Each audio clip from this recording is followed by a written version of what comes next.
السلام علیکم ناظرین، تمام دیکھنے والوں کو زندگی نیوز کی جانب سے عید مبارک۔ جذبوں کی کہانی پروگرام کے ساتھ آپ کا میزبان ہمایوں افروز حاضر ہے۔ ناظرین، آج ہم آپ کو جذبوں کی وہ کہانی سنانے جا رہے ہیں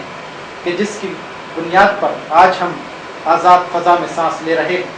آج ہم آپ کو جذبوں کی وہ داستان سنائیں گے جو کہ ایک شاہین سے تعلق رکھتی ہے، ایک ایسے مجاہد سے تعلق رکھتی ہے کہ جس کے بارے میں اقبال نے کہا ہے کہ پلٹ کر جھپٹنا، جھپٹ کر پلٹنا، لہو گرم رکھنے کا ہے ایک بہانہ۔ ناظرین، کہتے ہیں کہ اگر انسان میں جذبہ شہادت بیدار ہو جائے تو دنیا کی عظیم الشان فوج بھی اس کا مقابلہ نہیں کر سکتی، اور یہی کچھ ہوا 71 کی وار میں، جب اپنی جان پر کھیل کر وطن عزیز کا دفاع کرنے والے مجاہد ایک ایسی تاریخ رقم کر دیتے ہیں کہ آنے والی نسلیں ہمیشہ اس تاریخ پر اور اپنے آپ پر فخر کرتی ہیں۔ ایسے ہی ایک مجاہد، ایک شاہین، ایک ہواباز ہمارے ساتھ موجود ہیں، ایئر کموڈور جناب شبیر خان صاحب۔ السلام علیکم۔ وعلیکم السلام۔ سر،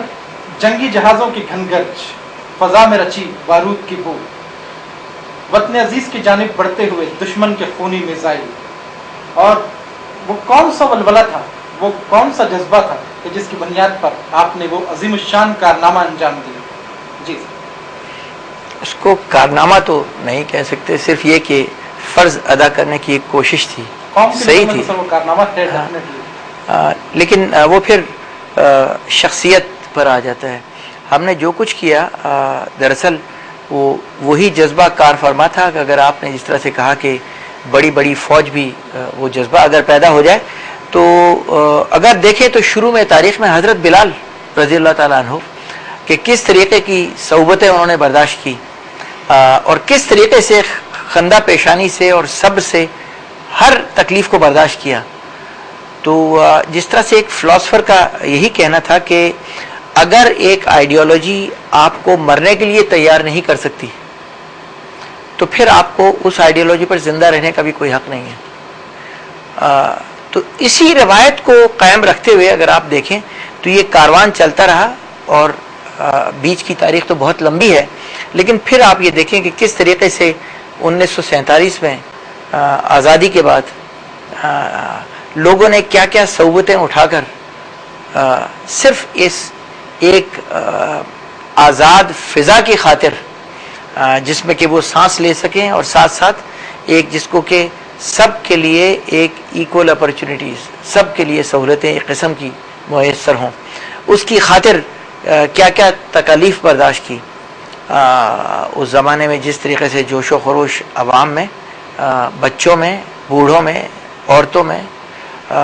لیکن یہ سب اسی وقت ہوا جب کہ ایک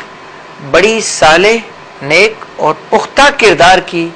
شخصیت ان کے سامنے ایک لیڈر کے طور پر تھی، اور وہ قائد اعظم رحمۃ اللہ علیہ۔ اسی چیز کو دیکھتے ہوئے اب وقت زیادہ نہیں گزرا تھا، 47 اور 65 کے درمیان صرف 18 سال کا وقت ہے۔ اس 18 سال کے وقت میں ابھی بھی لوگ اسی مگن میں، اسی جوش اور جذبے میں لگے ہوئے تھے کہ یہ 65 کی جنگ آپ پہنچی۔ تو اگر 65 کی جنگ میں دیکھیں تو جس طریقے سے قربانیاں سرفراز رفیقی، فلائٹ لیفٹیننٹ یونس شہید تو ایئر فورس کے تھے، اور اگر آپ فوج کی طرف چلے جائیں تو میجر عزیز بھٹی تو سب سے پہلے نشان حیدر تھے۔ تو کس طریقے سے انہوں نے اپنی جان کا نذرانہ دے کر ایک روایت جو پہلے سے قائم چلی آ رہی ہے اسی کو برقرار رکھا، اور اس کو رکھنے میں اپنی جان کا نذرانہ پیش کیا۔ تو ہم نے کوئی ایک نیا جذبہ نہیں ہے، اسی جذبے کی ایک کہہ سکتے ہیں کہ ایک تسلسل ہے وہ جو چلا آ رہا ہے۔ اور 65 کی جنگ میں ہم زیر تربیت تھے، تو وہاں پر بھی ایک بڑا ہی ہمارے لیے ایک سبق آموز ایک حادثہ تو نہیں کہہ سکتے کہ ہمارا استاد فلائٹ لیفٹیننٹ خالد تشریف لائے اور مسکرا رہے تھے،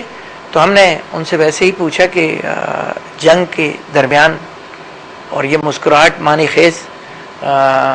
تو انہوں نے کہا کہ دراصل حالانکہ مورائل ایئر فورس کا نہیں پوری قوم کا اونچا تھا، تو مسکرانے کی اور اللہ کے سامنے ہر وقت اس کا شکر ادا کرنے کی ایک کیفیت جو ہوتی ہے وہ ہر وقت ہی آپ کے چہرے پر مسکراہٹ کی صورت میں نمایاں رہتی ہے. یہ 65 کی جنگ کا واقعہ ہے. 65 کی جنگ میں تو اس وقت ہم رسال پور اکیڈمی میں تھے. تو خالد صاحب نے کہا کہ دراصل انہوں نے صبح کمانڈر ان چیف ان کے جو اس وقت کے تھے نور خان صاحب, خدا ان کی مغفرت کرے اور ان کے درجات بلند کرے, a very dynamic leader, an extremely dynamic leader. اور وہ کہہ سکتے ہیں کہ ان لوگوں نے جو روایات تھی